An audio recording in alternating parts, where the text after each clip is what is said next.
Welcome to the Standard Deviations podcast, presented by Orion Advisor Solutions and hosted by Dr. Daniel Crosby, Orion's Chief Behavioral Officer and New York Times best-selling author. Each week, Dr. Crosby interviews a fascinating new guest on a range of compelling topics, from literature to psychology to financial wellness. To learn more about Dr. Crosby's behavioral finance work at Orion, visit www.orion.com. Hello, listeners. Before we get started this week, I want to tell you about an exciting new development that we've been working on at Orion. If you go to orion.com/behavioral-finance, you will get access to a white paper and more information about a new risk tolerance questionnaire that we've developed that incorporates elements of behavioral finance into it. That's orion.com/behavioral-finance. Thanks and enjoy this week's episode. Hello and welcome to the Standard Deviations podcast. My guest today is one of the most distinguished social psychologists in the world. He was educated at Columbia University. He's written a number of best-selling books and has influenced some of the brightest minds in the field. None other than Malcolm Gladwell called him the most influential thinker in my life. His latest book, Thinking, is fantastic. It's a memoir about a life spent in the pursuit of better ways of thinking and behaving. Welcome to the show, Dr. Richard Nisbett. Thank you. Glad to be here. No, great to have you joining us from Lake Michigan, a beautiful spot. You're outside enjoying the weather, and I'm stuck inside in a rainy day in Atlanta, but we're going to have a great conversation. I want to start with a really interesting quote you made on a Big Think podcast. You said there's no more central message of psychology than the fact that most of what goes on in our heads we have no access to. Quote, we have no idea what it is that's going on. So can you share with us one or two either studies that you've conducted or that you're familiar with that have led you to this fairly dramatic conclusion that I think would surprise most people? Right. Well, maybe I'll start with two of the best studies. They're not by me. In one study, you have people in front of a computer screen. It's split up into four quadrants, and an X appears on one. And then you're asked to predict where the X will appear next. And it appears in, you're either right or wrong, but it appears in another quadrant. And the task is set up so that an X never appears in the same quadrant twice. It appears in quadrant 3, always predicts what comes in quadrant 1, 2 steps away. I mean, there are incredibly elaborate rules. So people sit there and it's at first, of course, it's totally random guessing. And then eventually they begin to get pretty good at it. And then he changes the rules. So their performance collapses. So he says, how come you stopped doing so well there? And the subject says, well, I don't know, I just lost the rhythm. And he asked him, are you aware of any rules that were determining where the X would appear? And then the subject said, no, I had no idea. And so here they have learned something very complicated. They don't know that learning process has gone on. They don't know what it is that they have learned. And they deny ever having had any idea that they were processing information that was helping them to do better. So there's a case for learning. Then there's another wonderful study. It's 100 years old almost now. It was done by N.R.F. Meyer at the University of Michigan. He has subjects come into a room where there's things lying around on the tables. And there are 2 ropes hanging down from the ceiling. And the subject's job is to tie them together. But if he gets one and tries to get the other, he can't reach it. So he says, solve this problem, how to tie them together. So subjects try various things. For example, get an extension cord and drag it over to the thing, and so they can tie the 2 ropes together. After they've been stumped for a few minutes, you can't find any new ways to do it.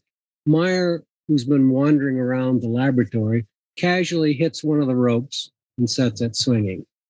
Then typically within 45 seconds, the subject grabs a weight, a pair of pliers or something, sets one of the ropes to swinging like a pendulum, runs over to the other rope, catches the pendulum, and ties them together.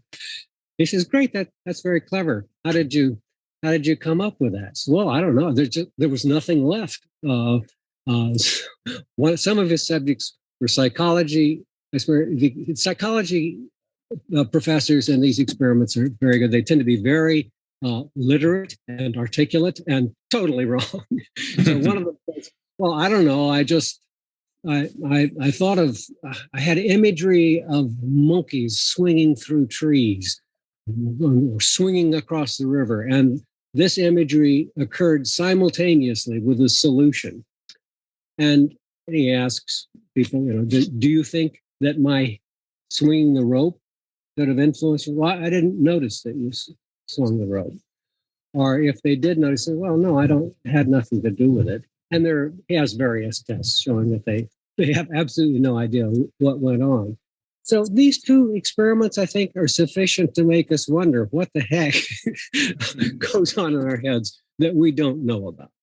So this, to me, I mean, you've laid it out very succinctly and very nicely with some of the seminal research that's been done to sort of set this thought in motion. But it's sort of a staggering concept that has, I think, far-reaching implications because, this has implications for free will.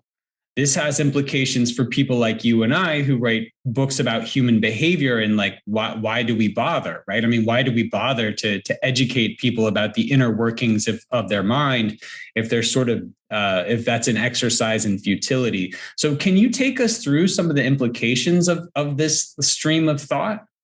Well, a lot of the most interesting studies got done after we did our work. You have people. Sometimes voting takes place in churches, sometimes it takes place in schools. And if it takes place in a church, people are more likely to vote against abortion than if it takes place in a school.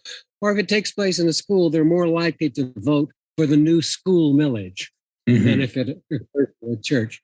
So, and if you were to ask people, tell me, did you vote, against abortion because it was in a church? I mean, they're going to say, give me a break. I mean, I have just my opinions about abortion.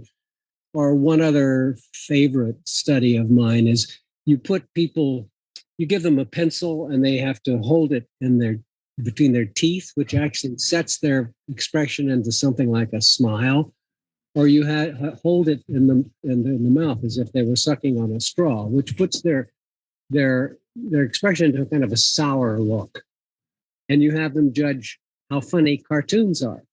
And if you've manipulated them into a smile, those cartoons are pretty funny.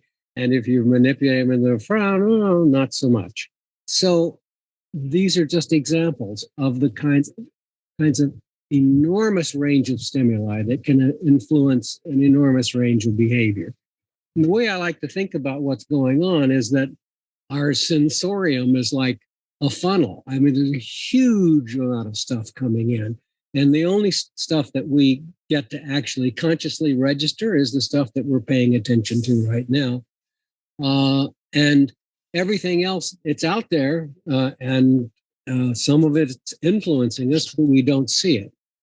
And the same thing is true of our thoughts. We've got thoughts bouncing around in our head, many of which are unconscious, some of which are conscious, but we don't know that they have any influence on us.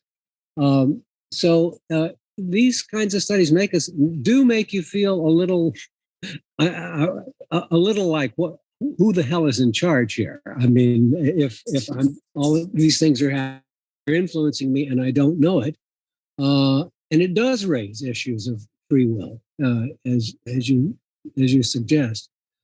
And I don't have an answer to that actually, except to say that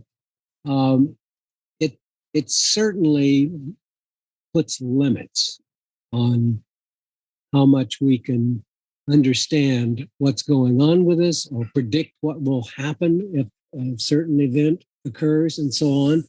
I don't think it's all been perfectly worked out to know. I mean, sometimes some of these studies, when they first started coming out, I said, Okay, so it has a little bit of an influence in somebody in a laboratory where you've got everything controlled. What about in the world where some things are pushing you in one way and some things another? And there really isn't, I don't think we have a solution for that, to know just how much you'll be influenced by any given stimulus in the complex life.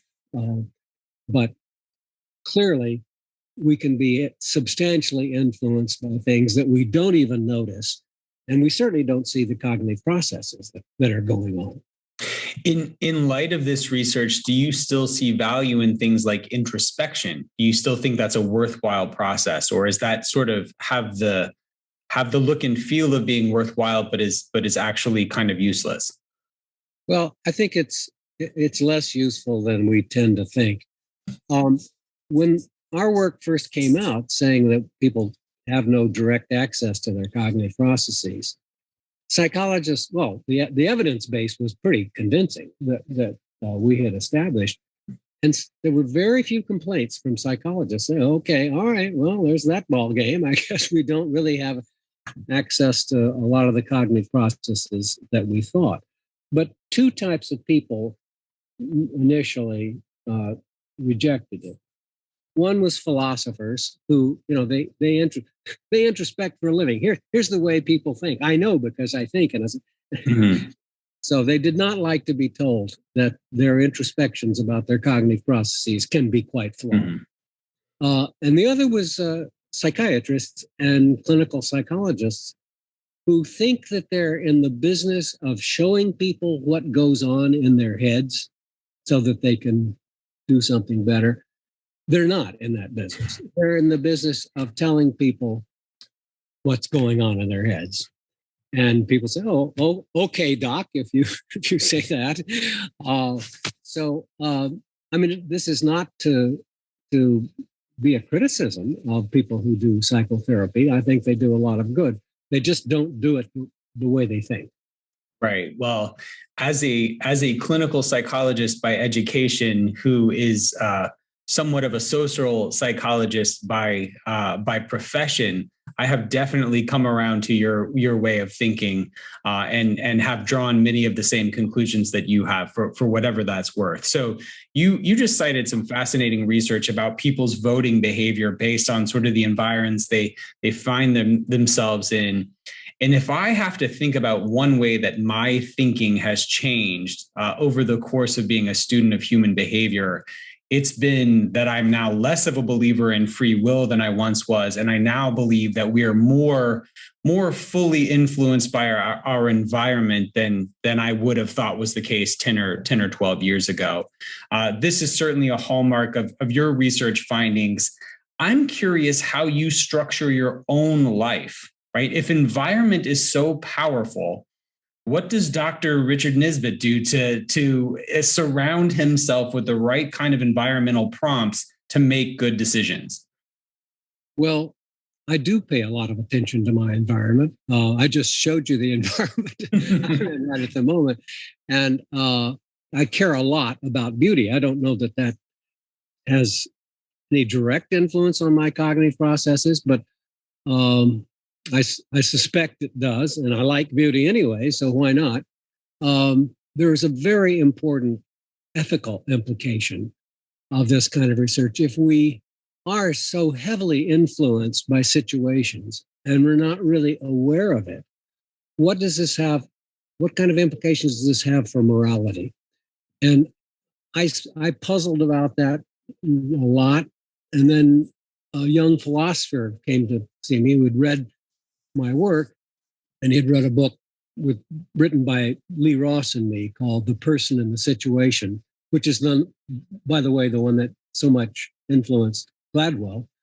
And it basically says personality traits are much weaker than we think. They don't account for that much of our behavior. You can put people in situation A versus situation B and massively influence their behavior. They don't know that the situation was causing that. And he used this work to write a book basically contradicting Aristotle's notion of virtue ethics. I mean, that there's this bucket of virtue that each of us has. Some of it, there's more virtue in some people's buckets than there is in others. And what you try to do in moral education is increase the amount of virtue in that bucket. And this philosopher, whose name is John Doris, said that's just not the way to think about it. I mean, because moral behavior is not, people are not consistent in behaviors that we call moral versus immoral. This goes back almost 100 years. The first wonderful studies done on this by a guy, work was done with children. Says, are there honest children and dishonest children? Well, let's see. So he puts them in situations where they can cheat on tests or not, or where it looks, they think that they've turned over a table. They haven't. And you ask them, how did that table get turned? So do they tell the truth or not? So he's got 20 different situations. And lo and behold, the kid who takes change off the table, puts it in his pocket, and the kid who cheats on the exam are not the same people. I mean, there's no, the overall level of honesty is not terribly different from one kid to another. Situations, however, are fairly powerful. So a kid who cheats on one kind of test is going to cheat on that same kind of test again, but not necessarily on a different kind of test. And the same kind of stuff is done with aggression, with extroversion, and so on. People are not as consistent with presumed personality traits as we think, but they are heavily influenced by situations. We don't realize that. And so he writes a book like, look, you have to pay attention to what kind of situation you're in. And he has examples of situations that prompt people toward immoral behavior and those which prompt them for moral behavior. There's a Roman Catholic expression, avoid the near occasion of sin. If you avoid the near occasion, you are going to avoid the sin. So, I mean, don't put yourself in a situation where you risk being influenced in a way you don't want to be.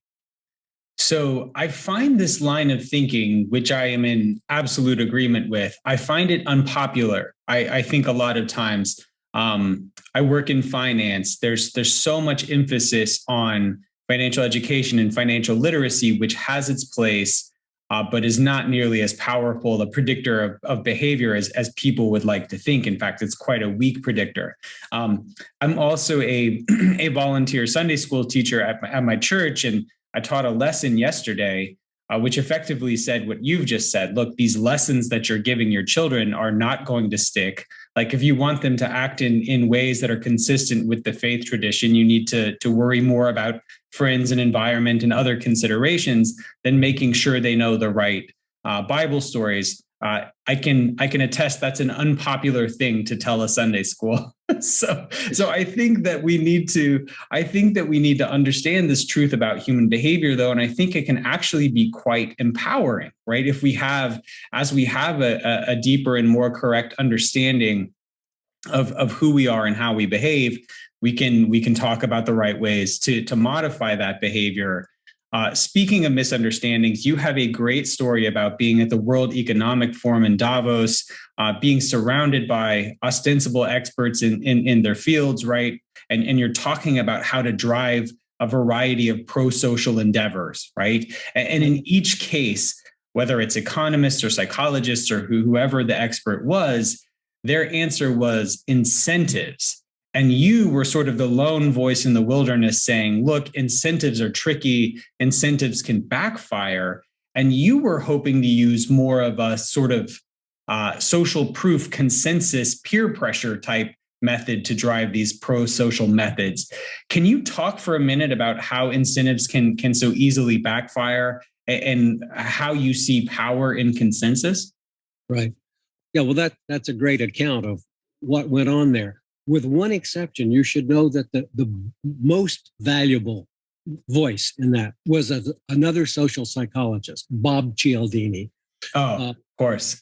I mean, he's an absolute genius about how to influence people's behavior. And he actually has saved billions of dollars for the people of California by hanging a hang tag on their door saying, you are using more electricity than your neighbors. I said, oh, really? And so they use less. If he only does this for people who are in fact using more electricity, people who are using less electricity than their neighbors, he says, a hang tag says, by the way, you're using less electricity than your neighbors. This will make them use more electricity unless you add, a smiley face saying, good for you. Right.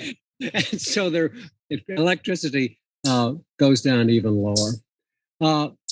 This kind of information, this social proof, that's his expression, by the way, which you used in an earlier conversation with me, earlier communications. Princeton University used to have the reputation of being the drunkest university in the country. So people drank a lot. They bragged about how much they drank. They sympathized with one another over their hangovers and so on. But it's really not a great idea to drink that much, if only because it's going to hurt your grades. And so they found out exactly how much students are actually drinking, which turns out to be less than everybody thought. So he tells them this. He says, here's the amount that people are drinking. And so, oh, okay. So I'm sort of overshooting that mark, I guess. Mm-hmm. And they start drinking less. In theory, of course, you could drive that down to zero if you keep telling if you're drinking more than other people. Oh, so they keep each successive generation drinks less. That's a supposition. I don't know about that. Mm-hmm. That's actually true. But these guys, anytime, environmental behavior or health behaviors would come up, but there were physicians, there were economists, there were sociologists, there were other kinds of psychologists, not social psychologists. But us social psychologists, Bob and me, know about ways in which incentives can backfire. And my favorite study along those lines is by Mark Lepper, who is a developmental psychologist. And he and I came up with a study where this is a long time ago, before when magic markers had just come out as a thing. So we went into a nursery school, and there was a day when there was a special activity table at the front of the classroom. And there would always be a special activity there. So for a couple, 3 days, the special activity was drawing with magic markers. And he finds out exactly how much each kid has played with these magic markers. And after a couple of weeks, there's no magic markers in the classroom, and he comes back in, there are magic markers. And he takes a kid aside and says, remember those magic markers that we had here a couple of weeks ago? And I said, yes. So there's a man here who would like to see what kinds of pictures kids draw with them. And here's what you could get. You could get a good player award if you did this for him. Mm-hmm. And there's certificates saying good player and a gold stamp on it and a red ribbon hanging down. And every kid says yes, and they draw for this man. They contract to draw for this good player award. And a couple of weeks after that, the magic markers are put out on the table again. Some kids have drawn with the magic markers in order to get the good player award. Other kids just draw. They draw for the nice man, and who, after they've done that, gives them this good player award. Oh, that's great. Thank you. Here's your good player award. Other kids, good players are never mentioned. Good player awards. And sure enough, the kids who have contracted to draw with the magic markers only play with them half as much as the other kids. So I think the title we gave to this paper was turning play into work. And by now there have been dozens of replications, all kinds with adults that you really can often, you don't want to, it isn't that it's always wrong to reward people for good behavior, but if it's something they're going to do anyway, why bother? I mean, the only place to go is down, really, in many cases. So the flip side of this is how many situations there are in which you incentivize people, quote unquote, which is always by money, especially if it's an economist who's figuring it. And it backfires. I mean, one of the classic cases, parents who showing up late to pick up their kids from nursery school. The nursery school says it's going to be a $5 charge for you if you show up late for your kids. This greatly increased the number of parents who show up late for their kids. $5. I mean, I can go to the grocery store and do some shopping. $5 is worth it at 10 times the price. So, and there are many examples of incentives backfiring. So that's one of the many things that we found that economists can be wrong about. Yeah, it's interesting. We used to do a summer reading program with my children. I have young children who I want to encourage to read, and we used to pay them, a per page, this many cents per page, or different, ways to calculate how they'd get rewarded for reading during the summer. But we found that it drove all sorts of weird behavior, right? Reading became a chore. Like kids who used to love to read, now it was work, or they were looking for the easiest possible books with the largest font. And, they're just trying to game the system. And so, look, we said, now, nope, you're gonna read because we're a family of readers. So had to change the incentives. Now, you've written. Every parent knew that anecdote. Sure. So you've written a number of excellent books. One of my favorites is Mindware. That's required reading for anyone looking to improve the way that they think. In it, they talk about a number of biases, confirmation bias among them. And so when we talk about confirmation bias, one ostensible antidote to confirmation bias is considering the opinions and arguments of those with a differing viewpoint, right? So when I talk about this, when lots of social scientists talk about this, they say, hey, consider the other guy's opinion, consider the other side. But I think that's increasingly problematic because we live in an age of some really bad ideas and some dangerous ideas and disinformation. How can we consider all sides in an age where it's so easy for really bad ideas to get shared online and sort of propagated? How do you reason through that? I think about this all the time. I regard it as one of the greatest problems that we face now is false information on the internet. And we're all subject to it. I mean, recently, a friend of mine, a professor of psychiatry, very, very sharp guy, Randy Nesse, you may know who he is. He's written a wonderful book, by the way, called Good Reasons for Bad Feelings. But he's happened to casually mention that Michigan's psychology department was only number 10 in the country. I said, where did you get that idea? And I think it's higher. I mean, I know it's higher. So I just went on the internet and I said, ratings of psychology departments. And there they are, sort of easily constructed. Harvard, Princeton, Yale, they're number 1, 2, 3. And so Michigan ends up being number 10. And there's no identification of who this is. I mean, there's no, Joe Bloke. I mean, there's not even a signature. It's just sitting there on the internet. So this led me feel like if you ask somebody who just told you something implausible, how do you know that? And if the answer is, I saw it on the internet, the appropriate answer is to say, oh, that can't be true because I saw something completely different scrawled on a sidewalk. I mean, right.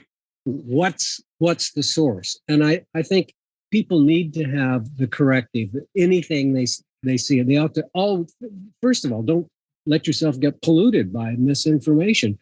Check what it is that's giving you the information.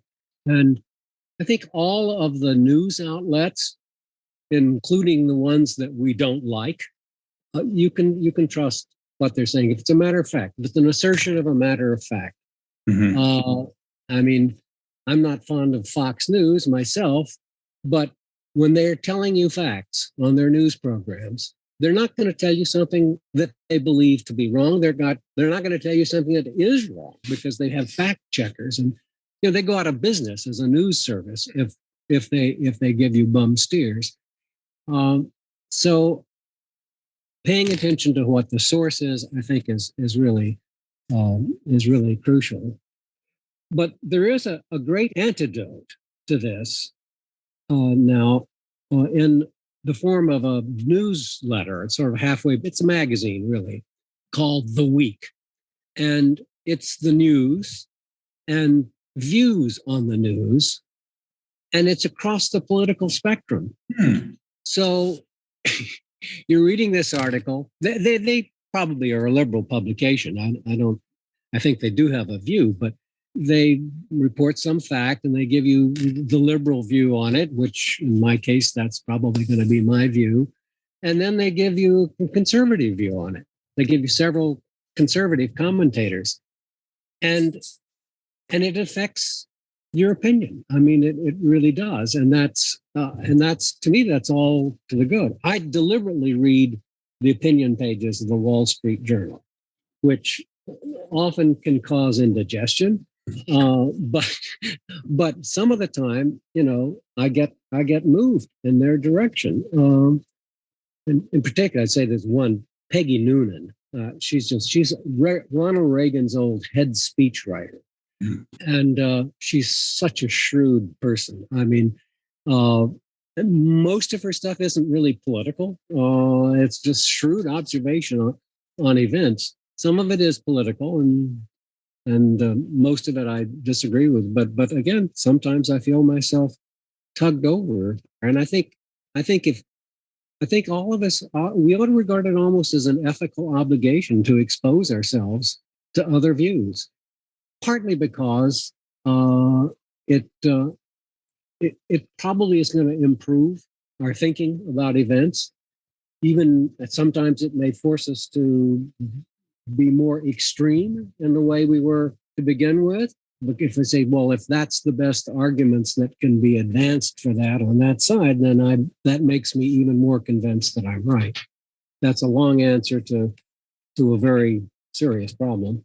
Yeah, I do agree that it's a very serious problem, because I think, I find myself, I mean, politics is sort of the easiest example perhaps in modern life, but you have your preferences, right? You have your priors. You want to consider things holistically, but sometimes, again, not all opinions are created equal. But then I find myself saying, well, that's what someone who was suffering from confirmation bias would say, right? And so you have to really check yourself and just make sure you're getting, I think your admonition to be thoughtful about sourcing and where ideas come from is really the foundation of this.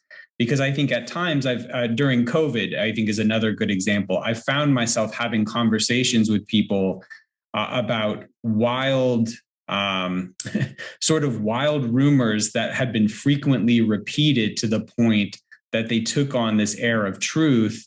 And it's almost like, are we dignifying a bad idea by continuing to have this conversation, because this is so out there and sort of disreputable in its origin?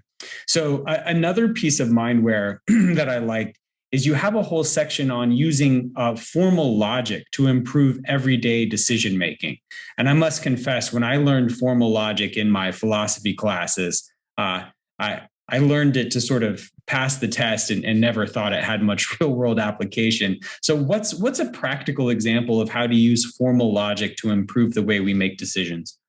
Well, actually, I'm more a fan of statistical and probabilistic thinking.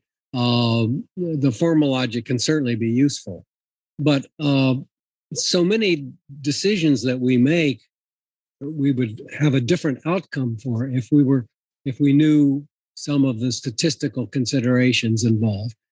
For example, if I'm trying to decide what's the case about something, and I get the opinion of only one person, well, that's one data point. The more people you ask, the more people you check with, the more likely it is, on average, that you'll make a good decision.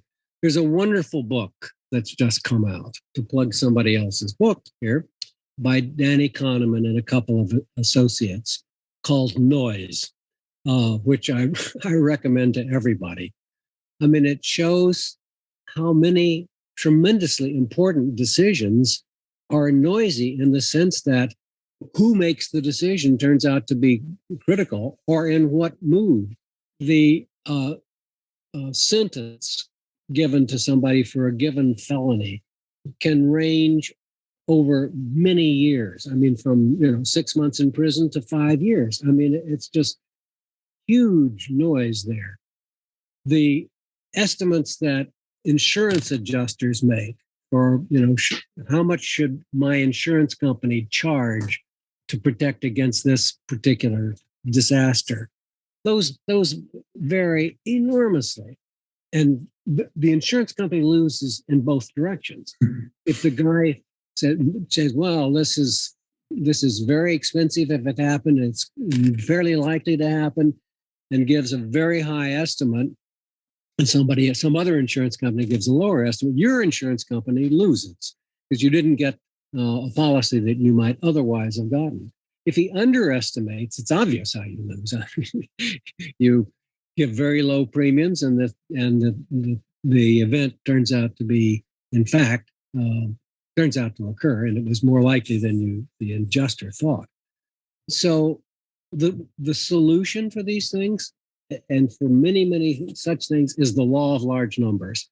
If you have 5 or 6 judges, making an assessment of what is the appropriate penalty for a given action, they're going to converge on the average of those opinions. And the average of those opinions is going to be closer to what would be a reasonable one. The average of insurance adjusters are that way.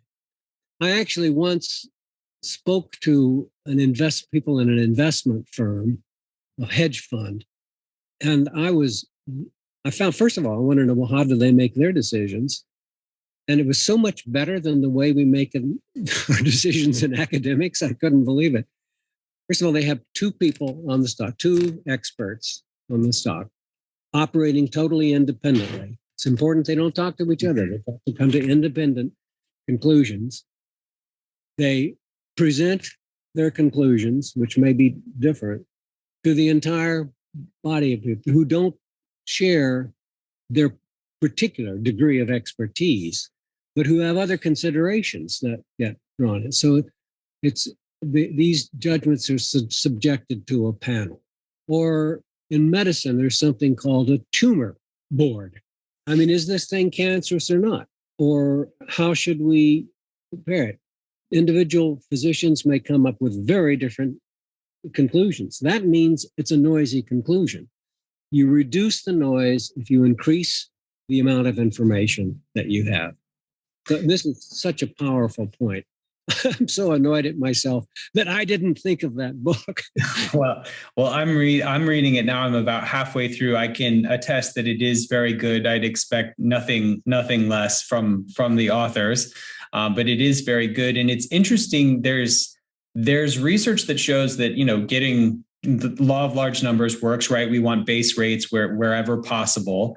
But even just asking yourself, right? Even just getting a second opinion from yourself, taking a first guess, pausing, taking a second and a third guess, has been shown to yield some pretty fruitful results as well. So just even asking yourself to weigh in across time and across contexts has been shown to be nearly as powerful as getting outside opinions. So I think it's a vote for getting outside opinions and just checking in with yourself over time as well, which is pretty incredible to think that we can be our own form of second opinion. Right. I agree. That's part of what's such good advice there is that if you present us with a certain amount of evidence and ask us to make a decision, we may make one decision. But if you sleep on it, and this is actually part of folklore. I mean, so sleep on it. And that is a good idea. And you may wake up saying, oh my God, I don't believe I was about to write that letter. Because your unconscious mind was working on it during sleep. And very good advice, I think, for decisions is to let the unconscious in on the game, because it will process a wider range of things and will process somewhat different things. There's a line of work now in the decision-making field showing that sometimes if you overemphasize the role of the conscious rational mind in a decision, you can make a worse decision than if you just stand back and let it all roll over you. For example, choosing an apartment, and you've got two different apartments. A person has to choose between, and one is more expensive, and the other, but has less room, and so on. And you ask people to analyze each of these things and tell you how important each of these things is in the decision. And it's all a rational, conscious process. You have not allowed the unconscious mind to do its thing. And people's decisions are worse.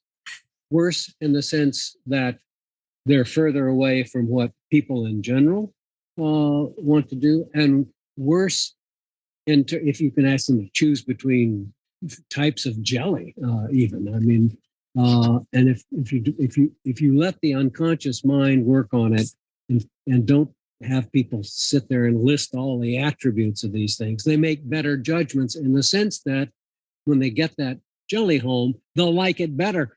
If it was an unconscious process and not one that had been overly rationalized. Well, it brings me back to our very first part of this conversation, where you're talking about all the learning that's going on in the flash, the X's flashing up, and all the learning that was going on. It was happening, but it was happening beneath our awareness. So I think there are instances when giving into intuition, giving into sort of that subconscious learning is a powerful thing. So Richard, with my last question, I want to talk about your new book, right? Your new book, Thinking, it's a memoir about a life spent doing fascinating work in the social sciences. So when you look back on the entirety of your career, all the research you've done, the experiments, all that you've set forth, what is the thing that sticks with you most? And what is the thing about which you've most profoundly changed your view or changed your mind?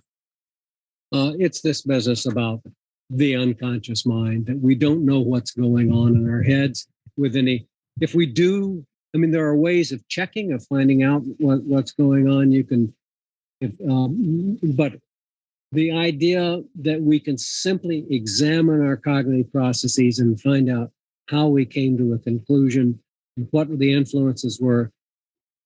I, honest to Pete, do believe, I don't think I've ever convinced anybody else, I really do believe that I don't know what the heck goes on in my head. I mean, except by, various tests and comparing with other people and listening to how other people describe their cognitive processes, you can come to better and better guesses. Now, this doesn't mean I'm usually wrong. I mean, I swerved to avoid running over the squirrel. I mean, I gave at the office because everybody else was getting it. I'm probably usually correct, but not by virtue of observing what goes on in my head. I don't have any way to do that. Now, for your listeners who may be as dubious as almost everybody else I know about this proposition, that we can't examine our cognitive processes, we know that we can't examine our memory processes. I mean, I don't know how it is that I came up with the name of that sweet smelling stuff that you make perfume from that comes from whales. It's ambergris, by the way. I don't want you people to and, it's just, I went, oof, and there it was. We know we have no direct access to our sensory processes. I don't know how the vision, you put something in front of me and I see it. What else is it? It's a very complicated process, and that you can tamper with in all kinds of ways if you're a scientist. But we're under an illusion when it comes to our cognitive processes, because sort of our conscious mind never stops working. There's stuff in there all the time. Whenever we can always come up with answers. Some of this research that we've done and other people have done, they're hilarious because, we know what they were thinking, and they give us an answer that's just, that's completely impossible. Monkeys swinging across trees. It's just no. It was the flick of the finger on the rope that caused it. But we know a lot of what goes on in our heads. A lot of it is correct with respect to any given judgment or motive for behavior, but a lot of it isn't. And we can always come up with stories that convince ourselves. Yeah. Well, I and all of my listeners are the beneficiaries of your wisdom and a career well spent. So if people want to dig more deeply into your body of work, where can we find your books? Where can we find your ideas? Where can people follow your work? Well, I have a page in Amazon for all of my books that anyone would want to read listed. There are things, don't just get anything. See the number of stars. So there's that Amazon page. But I also enjoy having interactions with readers. They'll send me, it's Nisbett at umich.edu, University of Michigan.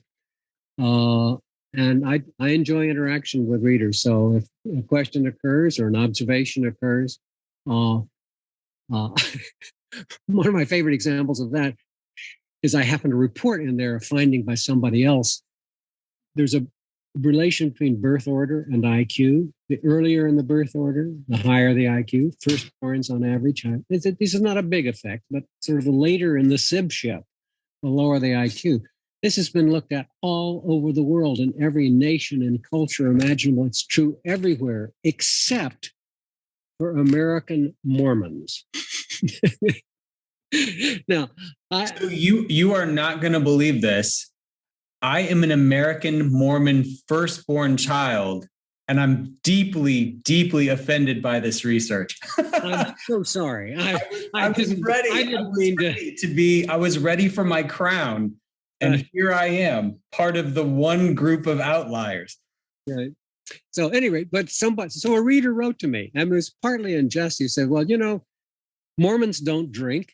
And the more kids you have, the more upsetting it is, but the more you probably drink. And so the worse parent you are but that's not true for Mormons. And I don't believe that for a minute. He didn't really either, but it was amusing, and it does make you think differently about the phenomenon. That is very funny. So I will be doing my own research on the topic, because I have always given my siblings a hard time about the research that shows that firstborn children have the highest IQs. It's important for me to understand whether this applies to me or not. So, Richard, thank you for joining us today. You've shared a ton of great stuff with us. Everyone go pick up Mindware, go pick up Thinking, and support Richard and his incredible work. Thank you so much. Thank you. Thanks for tuning in to Standard Deviations. If you can't wait till next week for more behavioral finance insights, visit www.orion.com. All opinions expressed by Dr. Daniel Crosby and podcast guests are solely their own opinions and do not reflect the opinion of or endorsement by Orion and its affiliates, subsidiaries, and employees. This podcast is for informational purposes only and should not be relied upon as a basis for legal, tax, and investment decisions. The opinions are based upon information the participants consider reliable.